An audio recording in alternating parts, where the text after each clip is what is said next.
Welcome to another episode of Unconditioned Mind. Unconditioned Mind is a project of Awakened Global, which is a movement that seeks to contribute towards gender and racial inequality.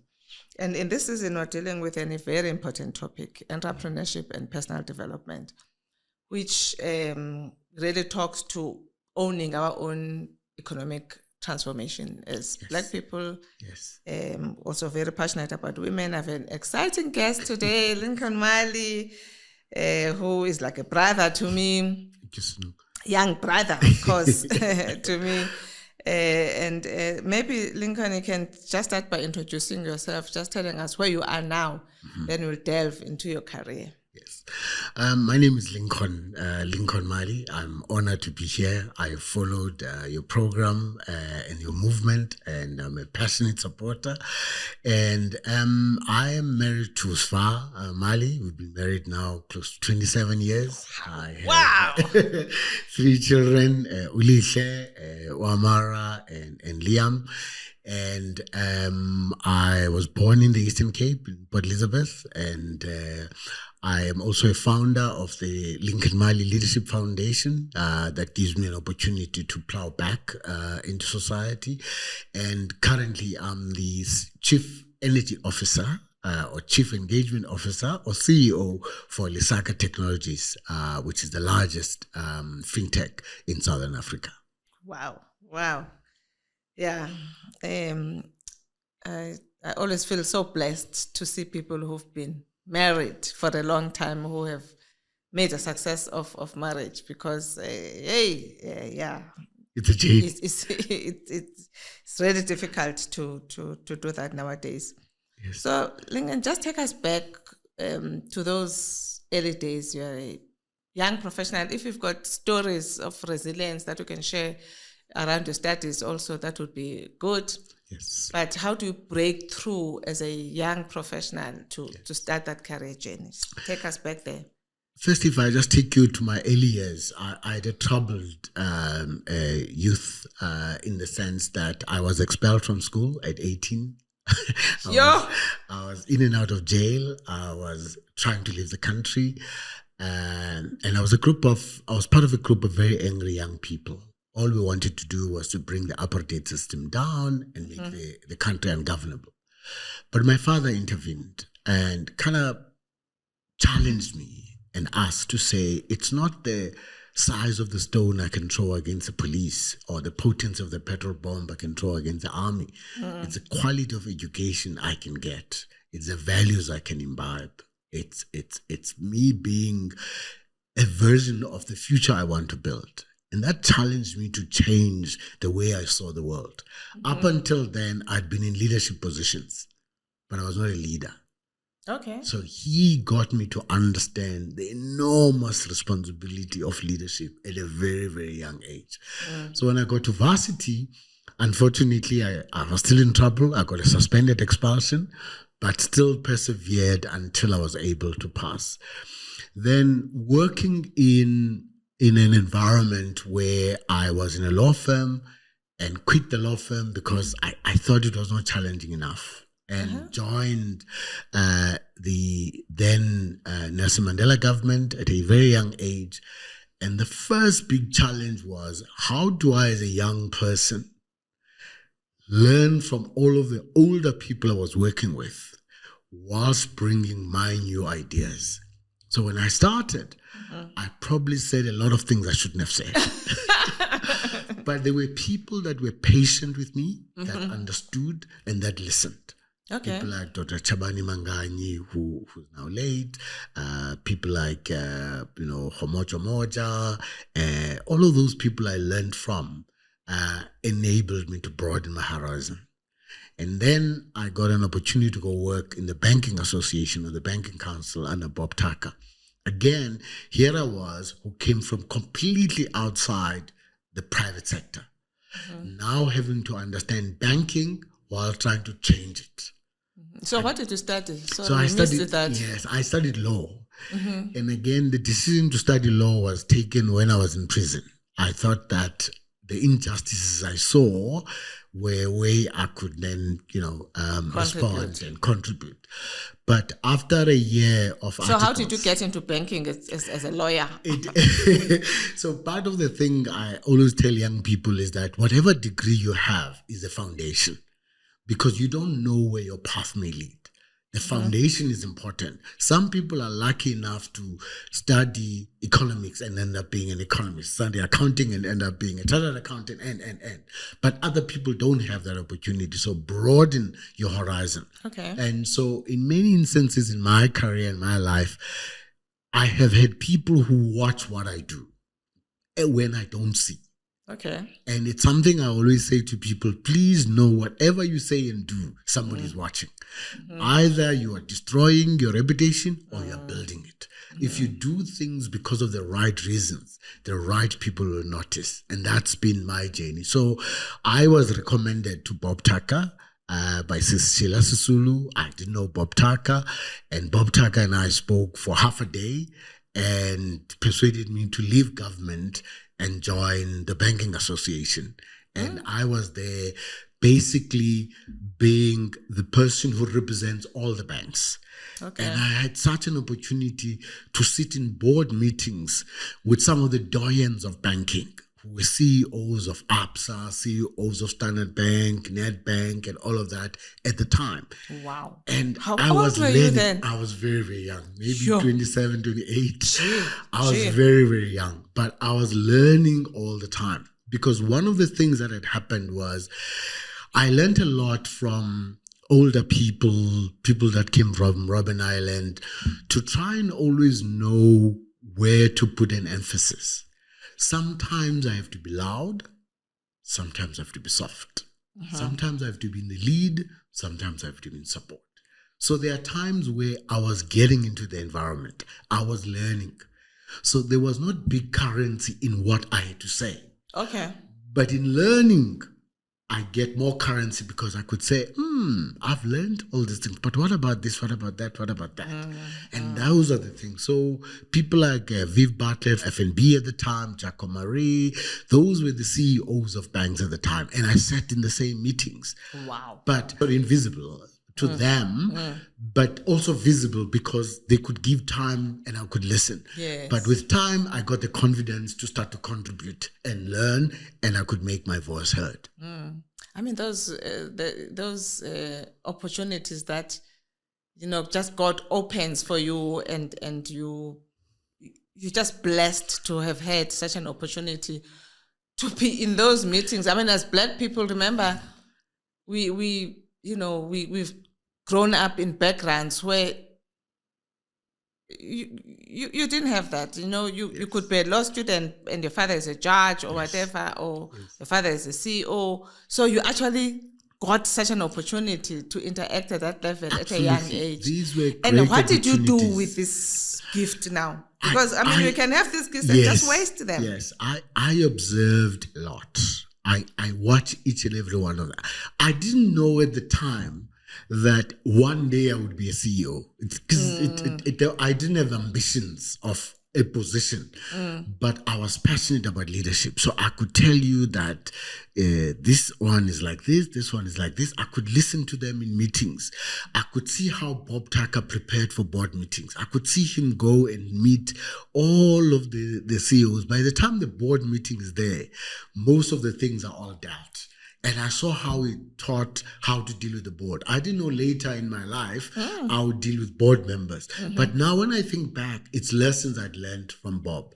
Again, working with the Minister Bengu, watching President Nelson Mandela, watching Deputy President Thabo Mbeki, all of those people at a very young age, I could watch, I could listen.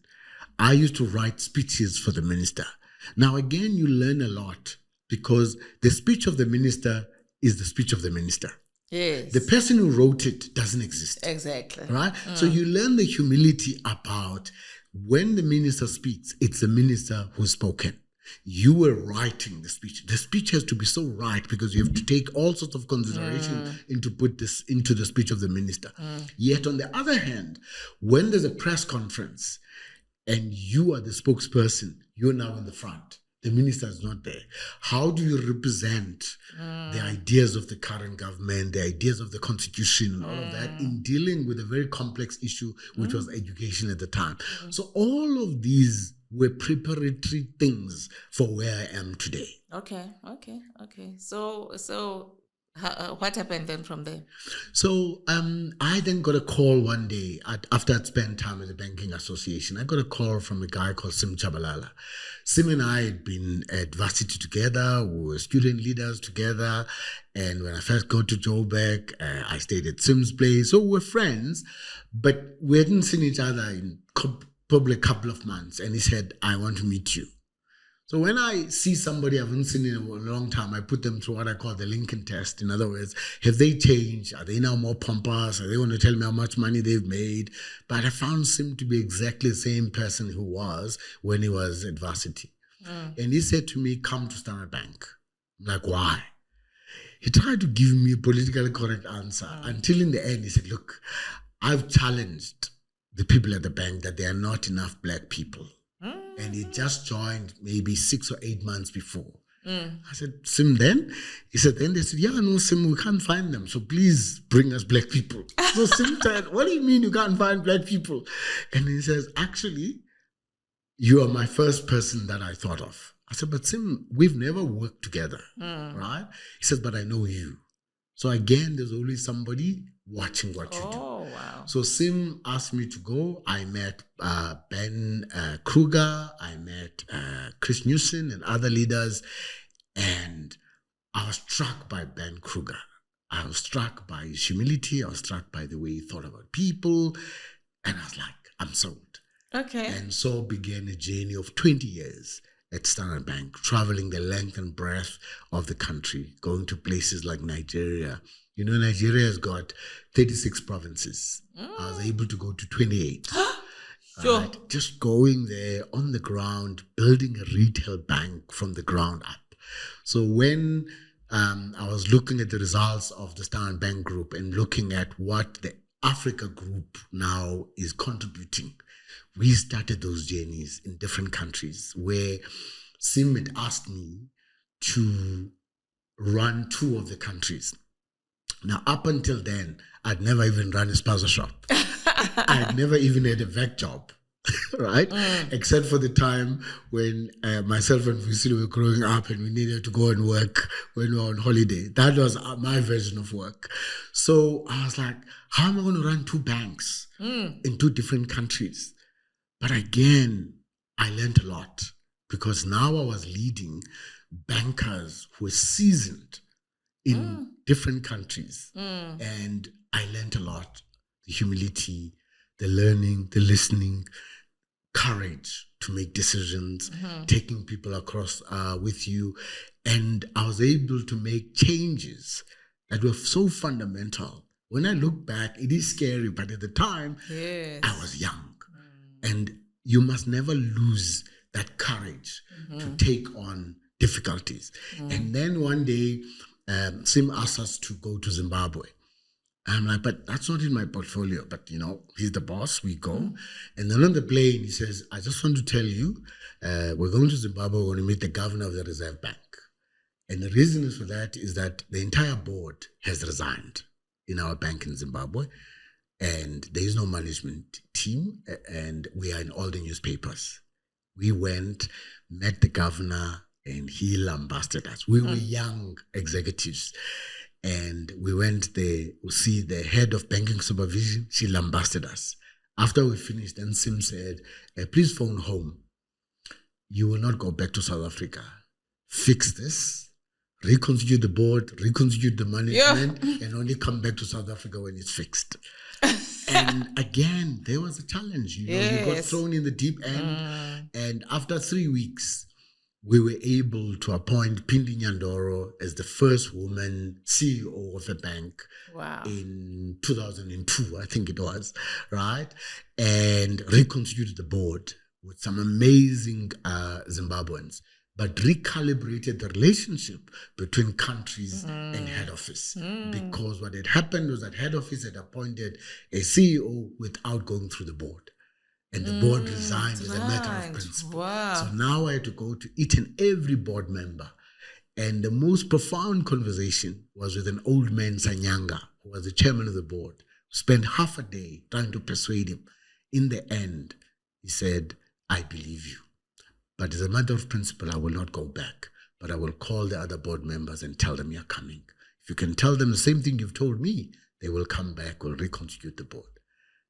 Yeah. Amazing lesson at a very young age. At a very young age. I mean, it's amazing how we just get exposed to things that are going to prepare us for the future. So how far did you go within the bank then? Sure. In the 20 years, every year felt like 20 years. I got given different responsibilities. When I thought I'd now mastered the 3 countries, I was asked to come to the retail bank and take on low-income banking. And only then did I realize that this is what I wanted to do. I wanted to do this because financial inclusion was at the heart of who I was. Mm-hmm.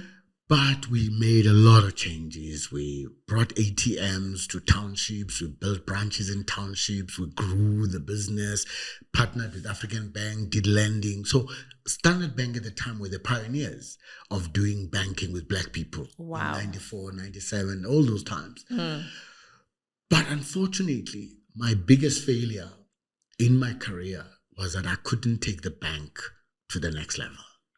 I couldn't persuade the organization to say, this is the future. This is not something just good. It's also very profitable.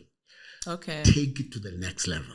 And so I mentioned in my book that is my biggest failure. And I took my anger about what has happened to write a dissertation about how to do financial inclusion profitably. Okay. And at the time, there was a small little bank that was starting out. Its name started with a C. And now it is the biggest bank in South Africa. And when I look at what they've implemented and I look at my dissertation, exactly the same thing. And that's one of the beauties of writing, because you can look back to what you wrote and what you said. So someone saw the opportunity. They saw the opportunity. Well, those who cannot see the fortune at the bottom of the pyramid cannot see the growth. Yeah. They see just obstacles. Right? So I was then given an opportunity to run the Gauteng part of Standard Bank, which was the biggest part of the group. That was an entire different learning. I found actually my anger was now less because I was in a place where I could deal with a lot of people and a lot of customers. Okay. And I realized, actually, I love this. All right. And so we tried to change the environment. If you can think about it, at the time, 2005, probably 90% of branch managers or team leaders or whatever, or provincial heads would have been white because of where we came from. But we worked together to change and transform the organization. Some of the leaders of the transformation team were white guys. Chris Nell was my head of transformation. Okay. Because Chris knew, just like Rassi knew, that you can build a better team when it's diverse. Right? So we were able to change that. And then I was then asked to run all the provinces of Standard Bank, all of business banking, private banking, call centers and private banking. And that was an enormous responsibility with 15,000 people. And I learned a lot from that. And then from there on, they'd asked me to go and look after West Africa, which is where I got to work with Nigeria, Ghana, and those countries. And the last stint was to be asked to lead Standard Bank's card and payments. And I thought, but why? I'm not a technical person. They're like, the future is in innovation. The future is in payments. And I thank Peter Slebush and Sim Chabalala for giving me that opportunity. So that's the 20 years I was at Standard Bank. I mean, okay, I know you from being a board member at Lesaka. I'm just amazed at how God just prepared you for your new role now at not so new anymore at Lesaka. Just amazing. It's just amazing. What do you think of that? I mean, just Putting all the dots together, just amazing. Again, it's when you're doing something, you don't know what the future holds. All you can do is to give the best in where you are. And again, in the 20 years that's been a Standard Bank, I'd never had coffee with anybody, never went to see another company. My blood was blue. Until I got this call from a guy with a very strange name, Ali Mazandarani, who sold me a dream of building this large fintech in South Africa because he'd done it in other countries. And by the time we finished the 90-minute conversation, I was sold. Didn't matter what the role will be, but they were going to do financial inclusion. Tick that box. There was a country that was dealing with ethical challenges. Tick that box. There was a turnaround that was needed. Tick that box. And there was a challenge to rejuvenate the people. Tick that box. I thought, this is what I would come to. And then, but then the organization had a difficult reputation. It had been through so much. I wasn't sure whether this was the right decision.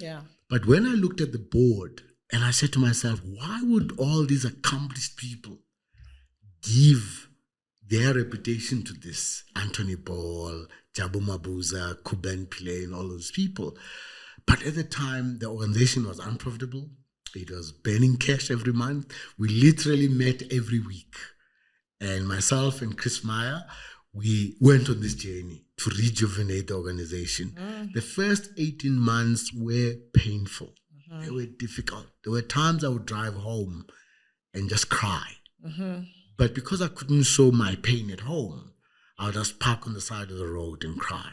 When I get home, hi darling, how are things? Oh no, it was a tough day at work. How's your day? And listen to what she is talking about and what the kids were talking about.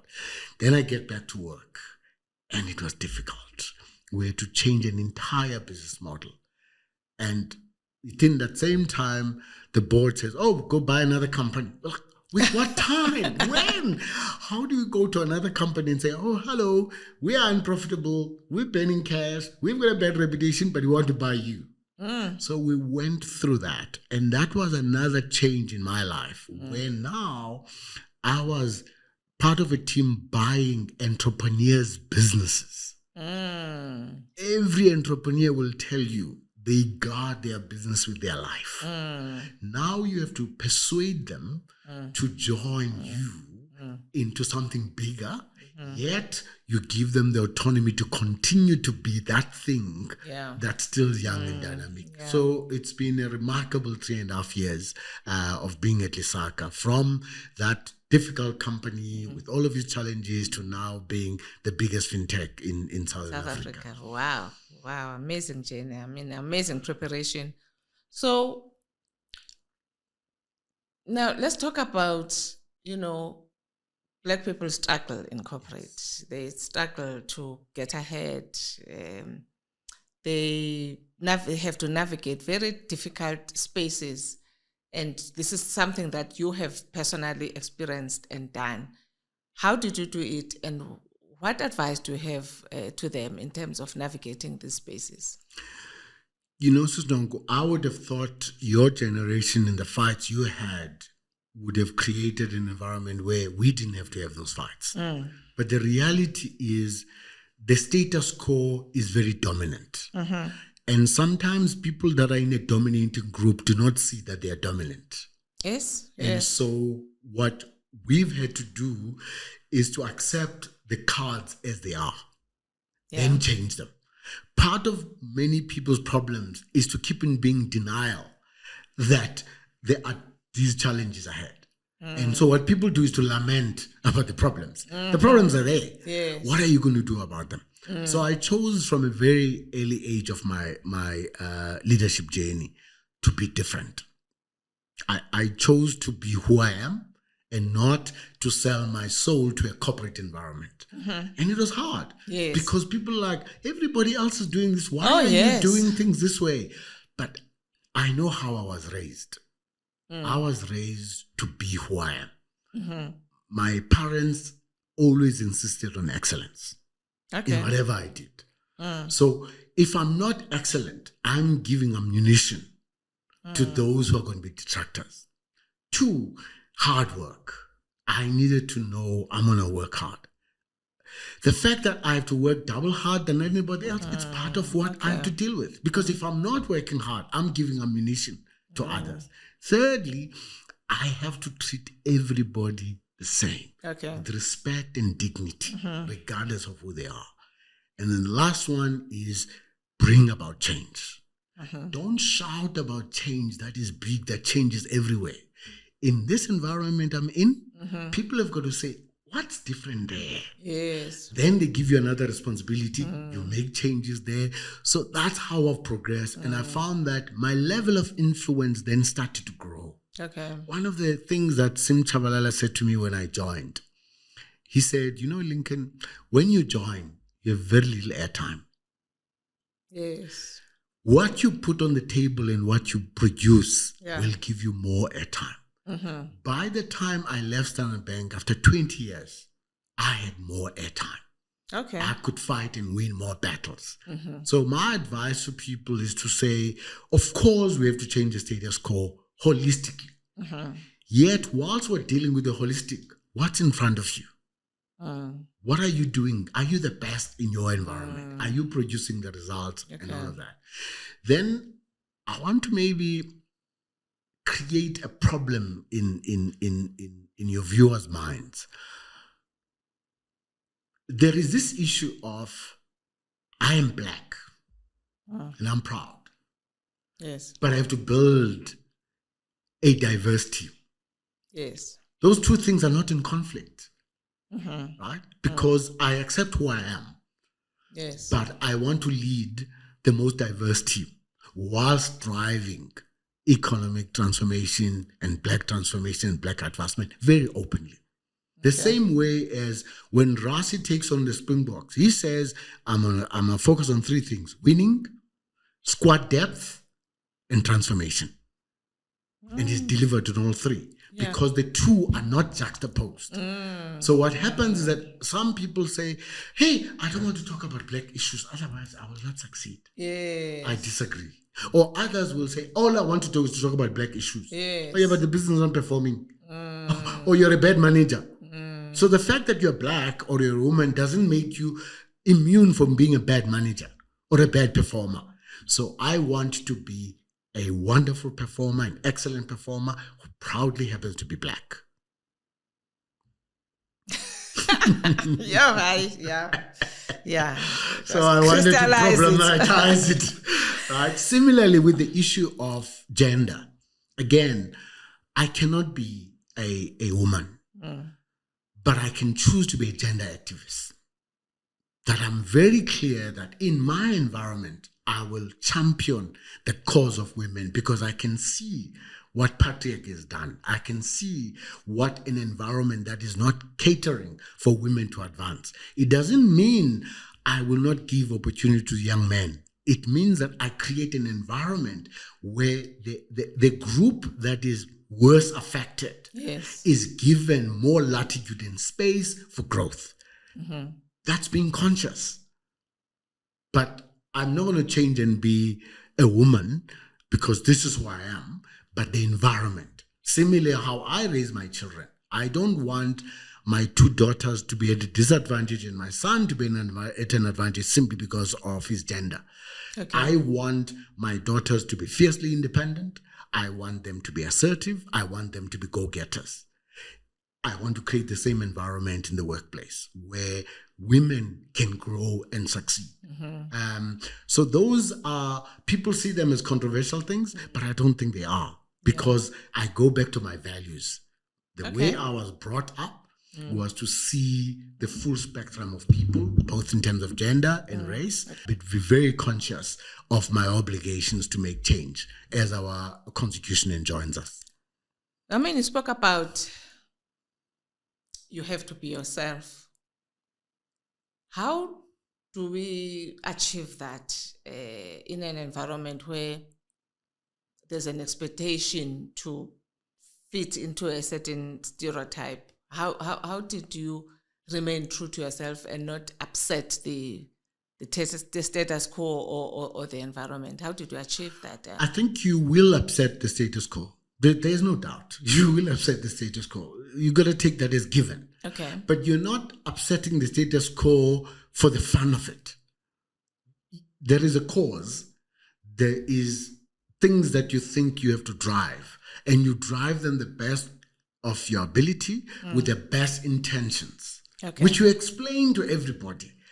If somebody then takes that negatively, there's nothing you can do about that. So if I take your example, you decide to write a book that is very deep. Someone would have said, but why would you? I mean, you could be sitting in so many boards. This book is controversial. Or why do you start this movement? Because that may affect you in the boards that you may sit in. Your aim is not to alienate anybody in any board. Yes. You are living your purpose. You're saying, this is what I believe in, and I will drive that. Yes. So that's been my approach. I think sometimes what our change agents do is to forget the mission and make it about themselves. I shouldn't be the story. The cause should be the story. I just happen to be the change agent to make sure that the cause is realized.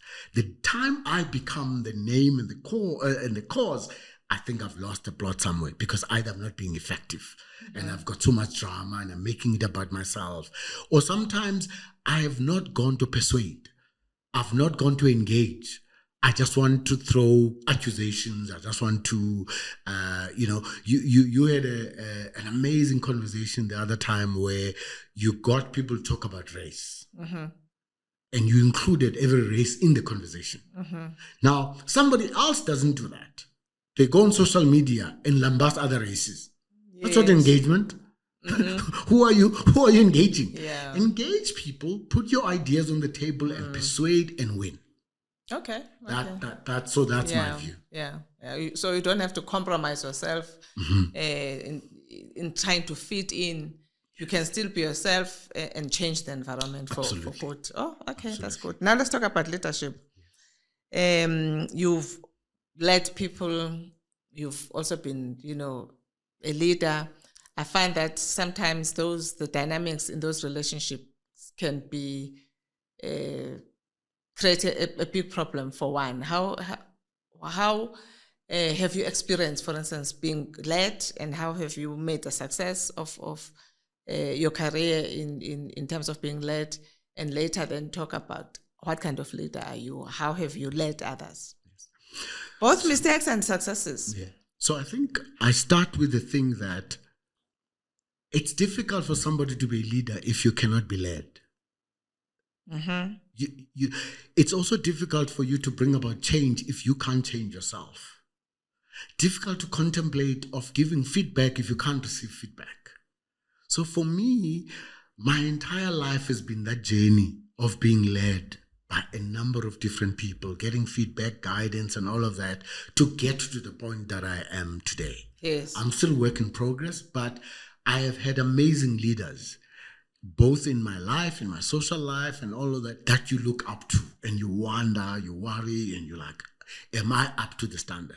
If I could indulge, when I was young, you were one of those people that we feared because you were strict, right? Everybody knew. You don't mess around with this nonco. Again, in that environment, we are young and there's somebody who knows better. So you listen. So that's I found to have been a huge benefit for me. So in my book, I talk about people like Kuben Pillay, I talk about Sim Chabalala, I talk about Peter Slebush, Jaco Mare, Ben Kruger, Professor Bengu, Professor Manganyi. These are people that led me, and I learned from them.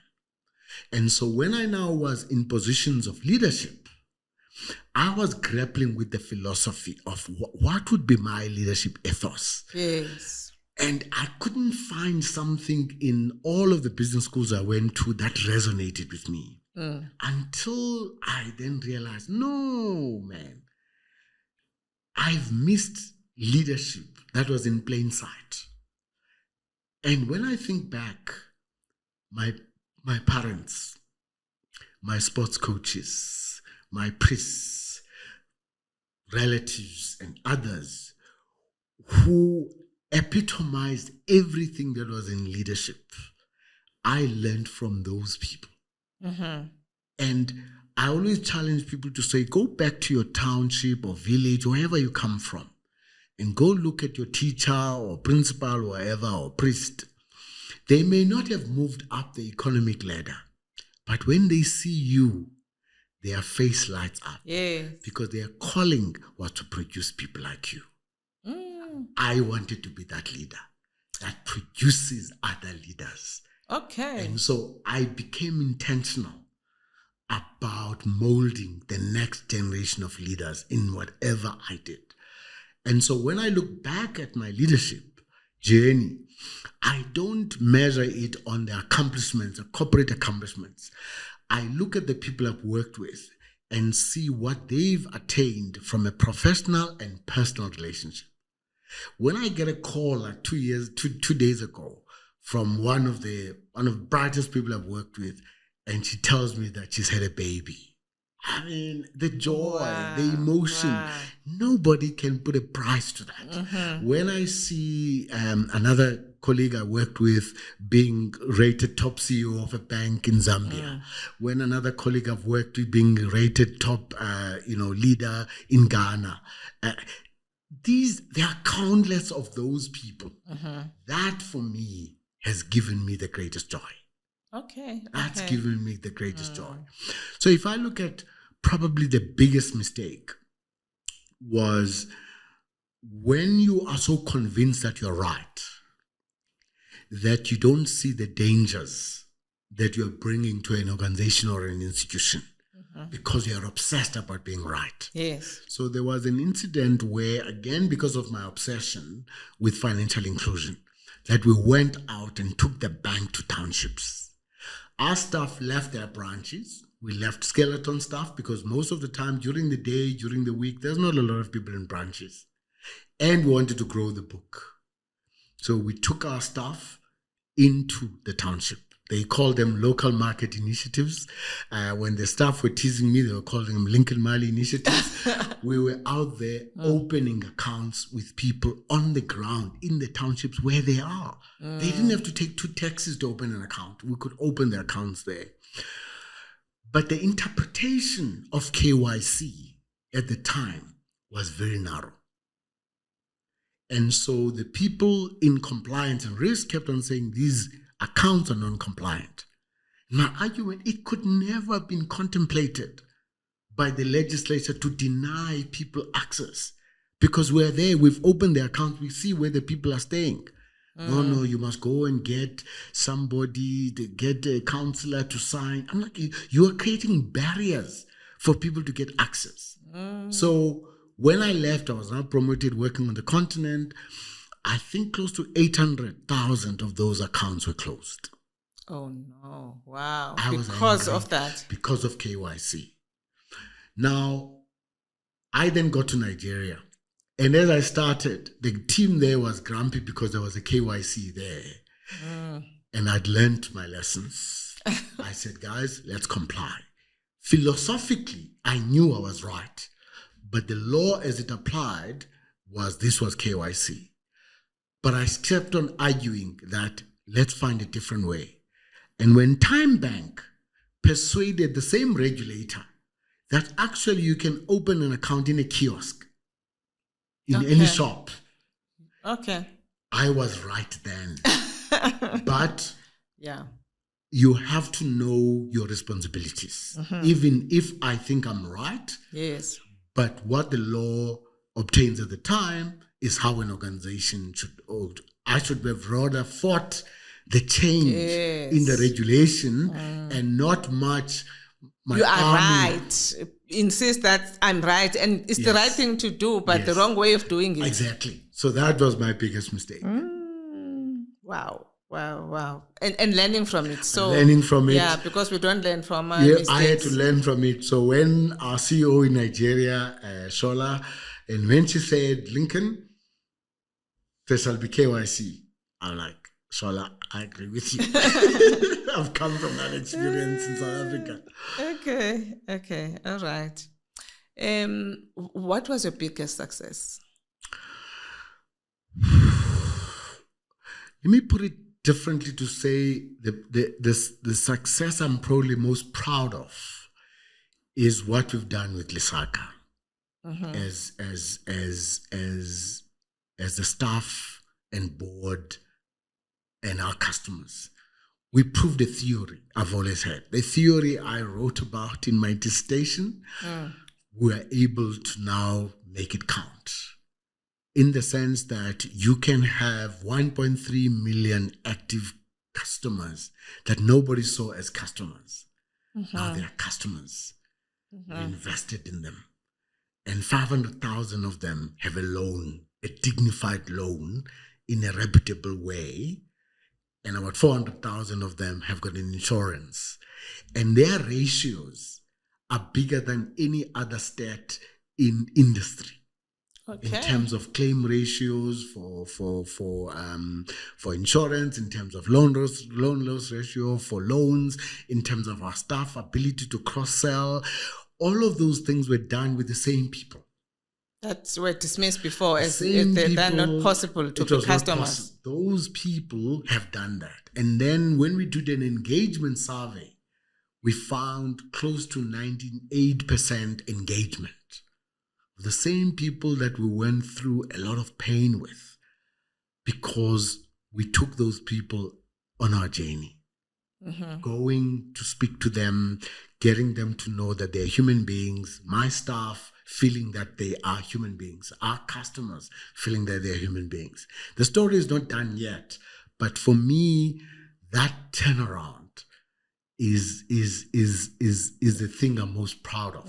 And it is because of the amazing people I have had to work with all come from different styles, different organizations, different experiences, but we're trying to build something cohesive. Again, because it's not about us. Yeah. It's about the consumer. It's about the micro merchant in townships. Wow. Yeah. Let's talk about purpose. Now, there's a lot of confusion around purpose. I didn't hear you mention that it was a purpose that drove you to make the kind of choices that you made in terms of your career. What can you say to people?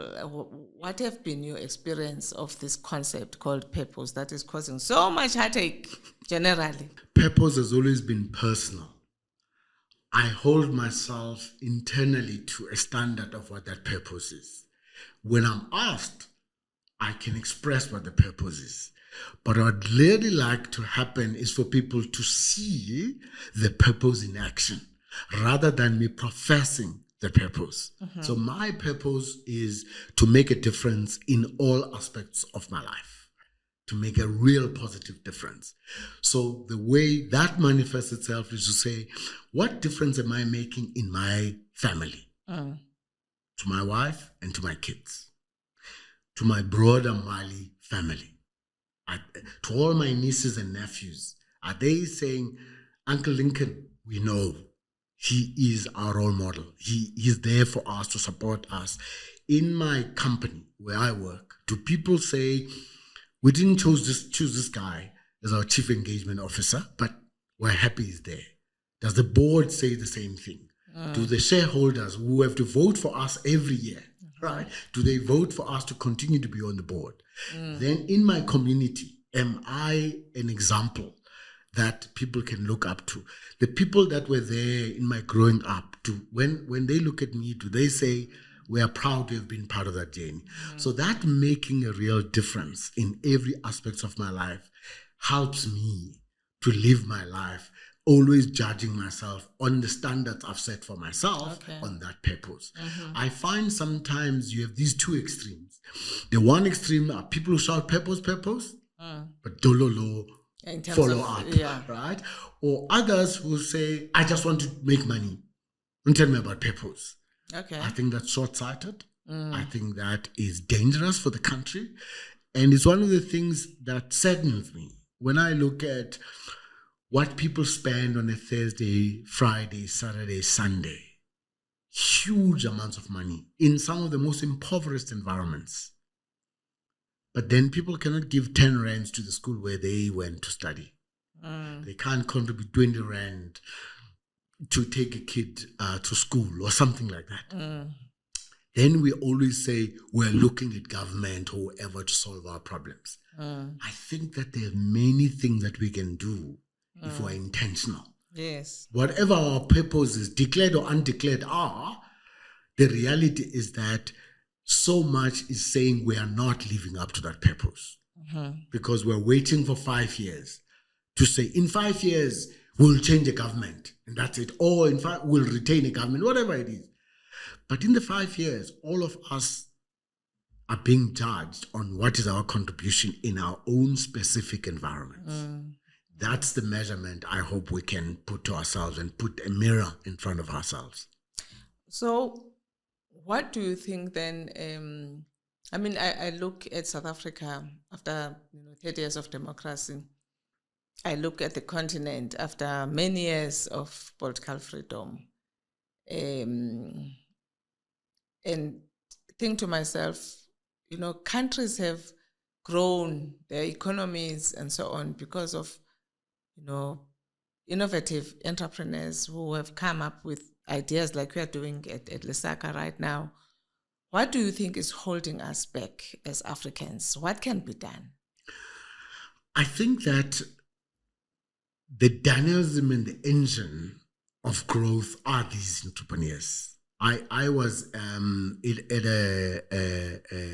a customer appreciation session yesterday. I don't play golf, but it was a golf day, so I just went there to see them. And these are about 25 guys who run fuel stations in townships. 10 years ago, you might not have had so many. You might not have had a company that gives them a special appreciation for them and gives them new innovative ideas of how they can grow their businesses and support them without having them to go the traditional route. Yes. Those guys growing is our next phase of growth. 90% of them came from corporates. They decided they've done everything in corporate, they now want to run businesses. Those guys and others will help us generate this growth that we've got. So that's the positive. Okay. The negative, unfortunately, is the leaders who purport to lead us. Because they don't create an enabling environment for those entrepreneurs to thrive across the continent. In fact, the continent in many ways succeeds and runs in spite of those who claim to lead it. Oh, yes. That's the problem, right? Which is why putting our eyes only on them is the biggest mistake. Okay. Yes, if we can make changes to them, let's try our best. But in the meantime, let's support those entrepreneurs with what they do. Let's enable them to create more jobs. And let's enable them to grow some more. So I was fascinated again by that conversation. 80% of my time in my role I spend with staff and customers. And I see the dynamism of the country. Yeah, okay. Away from the noise on social media or the noise in the parliaments on the continent. But when I travel on each and every country, I see the country at work. I see the continent at work. I, wish we had better regulations, better leaders who make that dynamism. If you take an example of Rwanda, with all of its challenges in the past, yes, it's been deliberate about enabling entrepreneurs to drive the economy. Oh, wow. And we've seen the growth in there. But again, everybody's going to nitpick. Nobody is perfect. No place is perfect. I'm just saying, if we have these levels of poverty, yes, if we have these levels of inequality, we should create, we've tried for 30 years, the old system. It hasn't worked. Yes. Can we try another system of enabling entrepreneurs, not put thousands of red tape to what they do, and also don't allow people who really don't understand the hustle of business to be making policy decisions. I look at a lot of the government agencies that are meant to support small business. Yeah. They are really meant, many of them, by people who really have no clue about running a business. Right? And the last thing I'll say is the issue of procurement is one of the painful things I see for me personally. Because one of the earliest things I used to write about was how dynamic a supply chain or procurement process can be to enable entrepreneurs to partner with large organizations. Yes. And even government. But what has happened is that you've brought in unethical behavior and corruption on both sides of those transactions.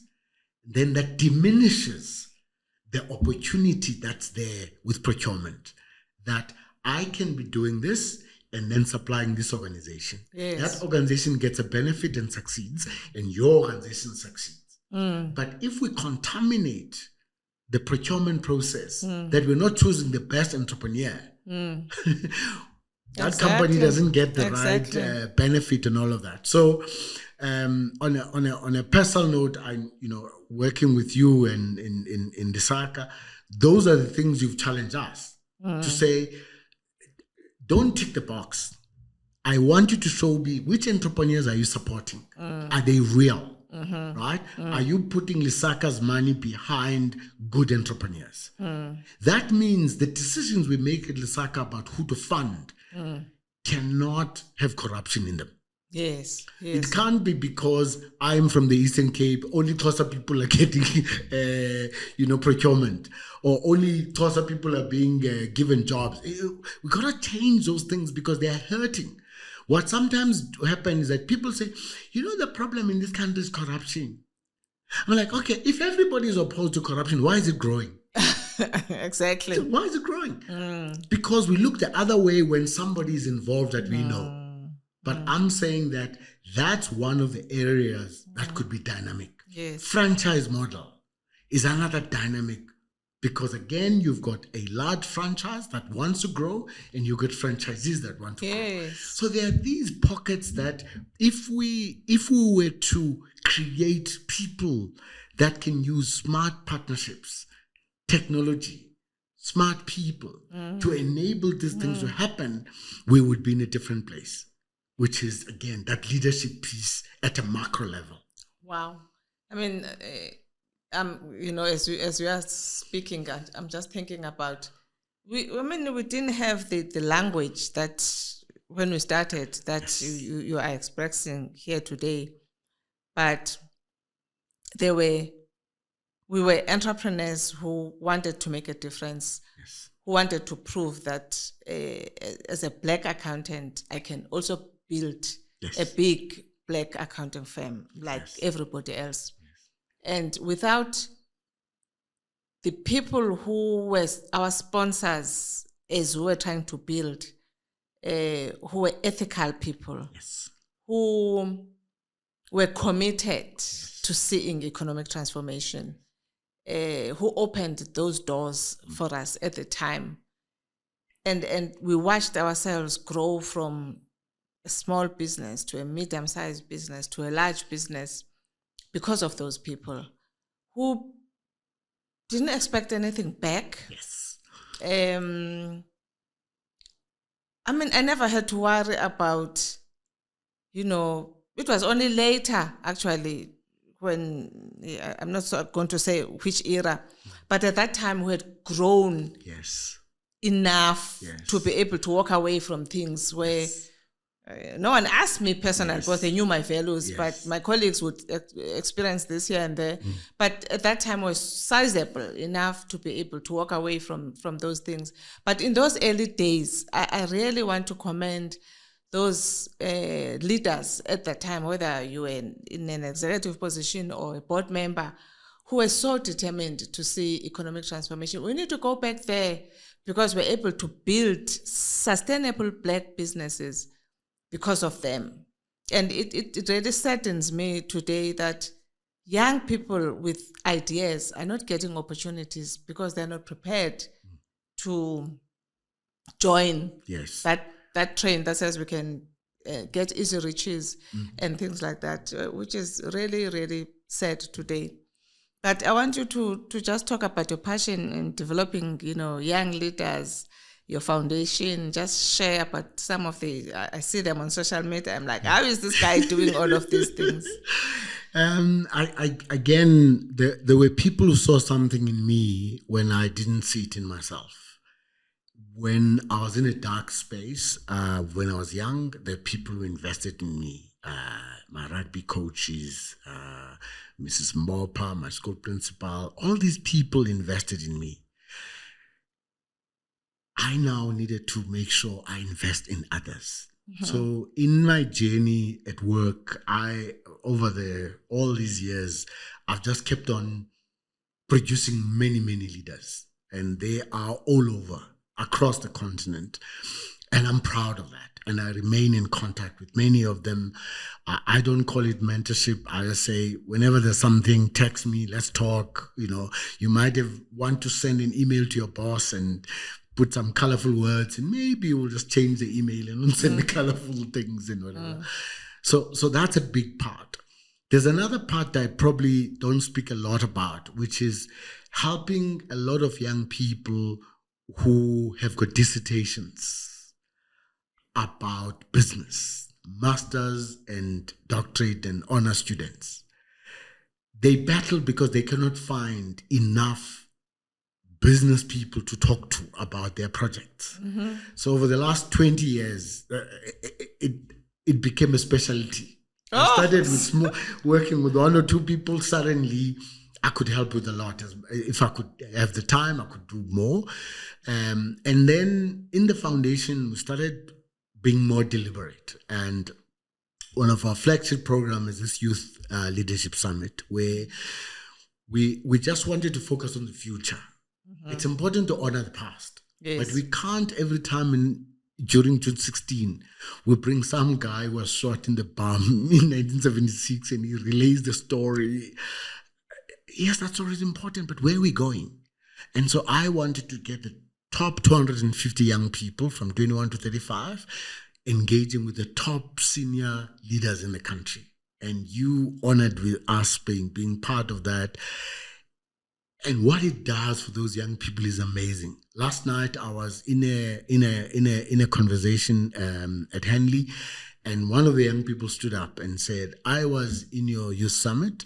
I was challenged there to go do something. I have built a library in my village. Wow. That's the stuff that I talk about, where you do something, but the ripple effect. Don't wait for who else is doing something. Do something that's there. So that's a flagship program, and we're growing it.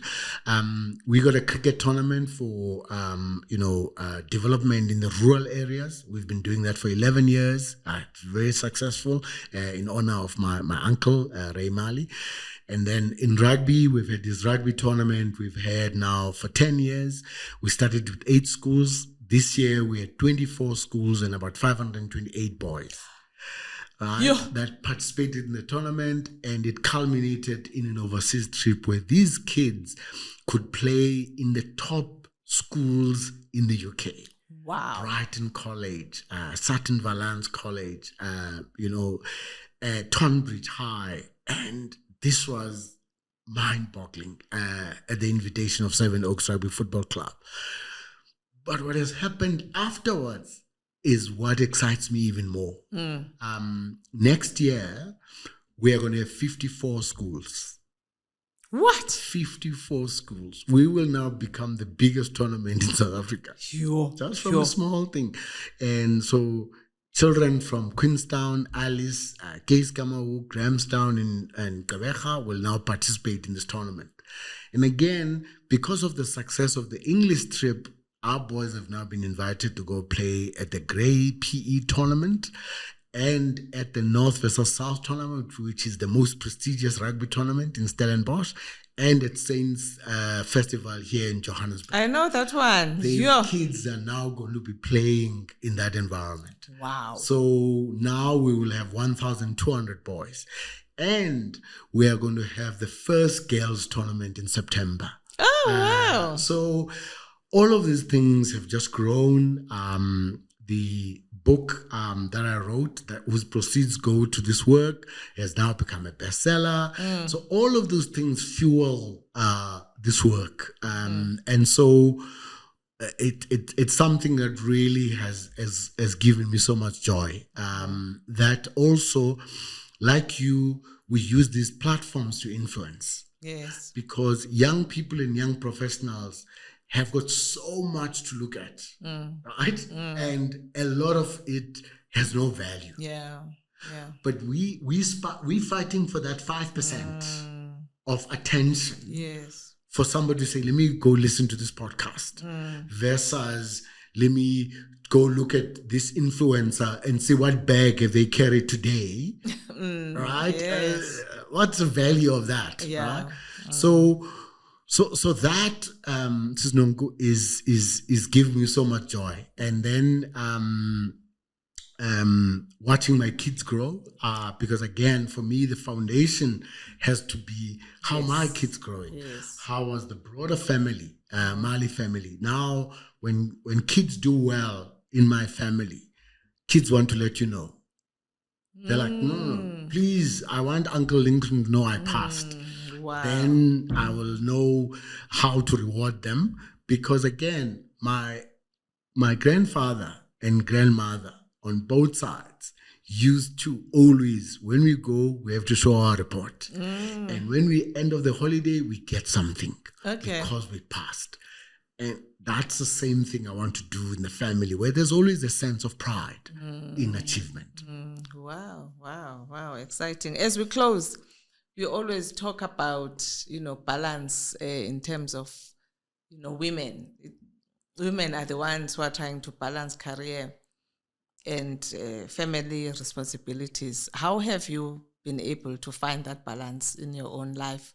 I mean, you're saying you're married for 27 years. I'm like, how did you achieve that one? Let me start with the women business, Nonko. And I've written a lot about this and advocated for this, to say women must not be given false choices between being a wonderful wife and a wonderful business person and a wonderful mom and whatever. They must juggle those balls and decide which ones to catch, which ones to drop. And not let society or men or bosses determine. There may be a huge project that you've got, or a delivery you have to do the next day, and it's your kid's birthday the next day, and there's a cake that is to be given to the school. The cake from Woolies is also a cake.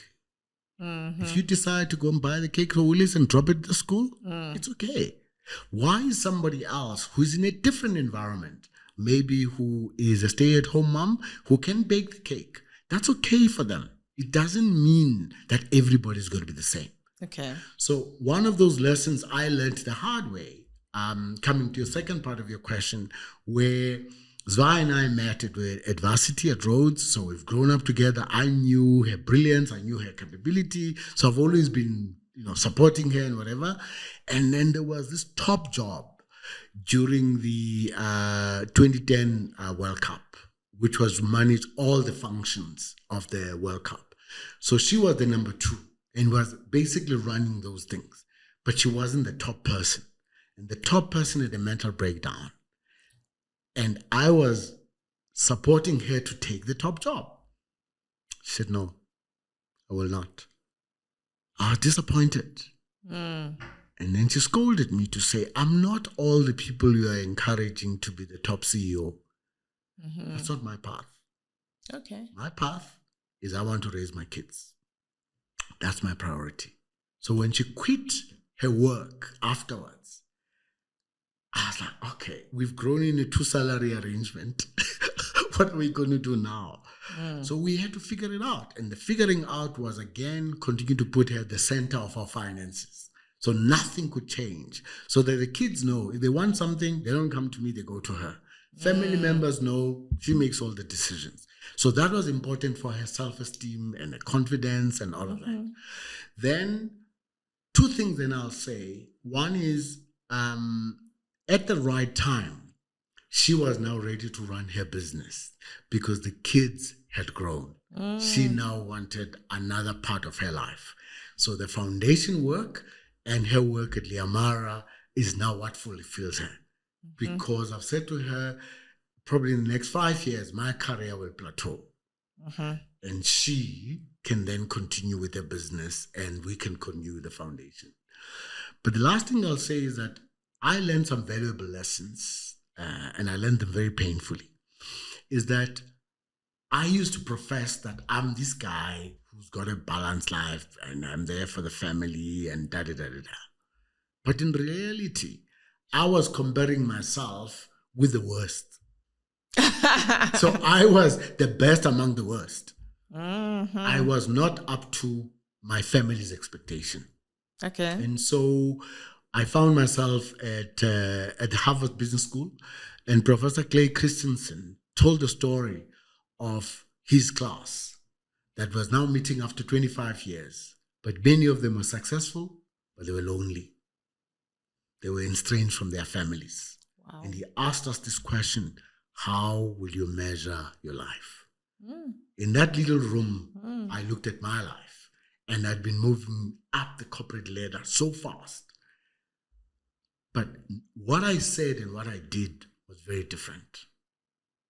I realized that I was not up to the level I expected of myself, let alone of my family.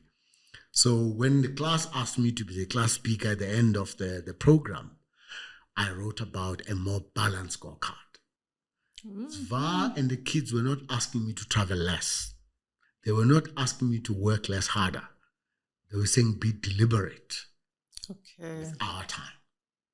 So from 2013 up to now, I had to reverse my way of doing things.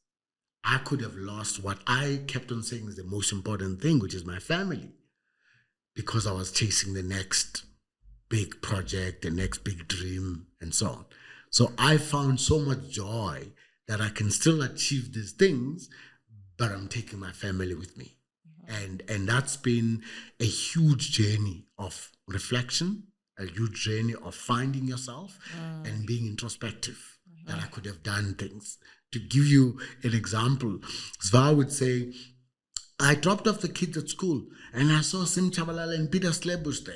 And I would say, the reason why Peter Slebush and Sim Chabalala can drop off the kids at school, because there are people like me who have to do the work. So you end up rationalizing bad behavior, right? And when I started being deliberate, I still have time to do all things, but dropping my kids at school became good. Okay. Finding time with my kids, our lunches, all those things since 2013 have made a difference. Because the question is, why wouldn't I invest in myself when my dad had invested in me and my mom so much? Why? So I think particularly for us as Black men, this is a huge issue. We are absent. I go to sports things when my kids were still playing sport and all of that. And I tell you, if I could count 5% of Black men there, it would be a lot. Sure. That's painful. I'm not talking about those environments where the kids don't have a father or the father is absent. I'm talking about the ones who are there, who are married. Yes. But the golf is more important. I can't go to the school. I can't attend the school meetings and whatever. We've got to say to ourselves, what influence are we giving to our kids? Because if you're not influencing them, somebody else is. Wow. I mean, you talk about success. I love your example of a balanced scorecard, because how can you call yourself successful and you failed in the most important aspect of your life, your marriage, your family, your children? Thank you so much, Lincoln, for these great insights that you've shared here today. I know that people are going to learn a lot, as they always do, from you. Thank you. Thank you for your support, and may this platform keep on growing. I'm a big supporter, and thank you so much. Thank you. Thank you.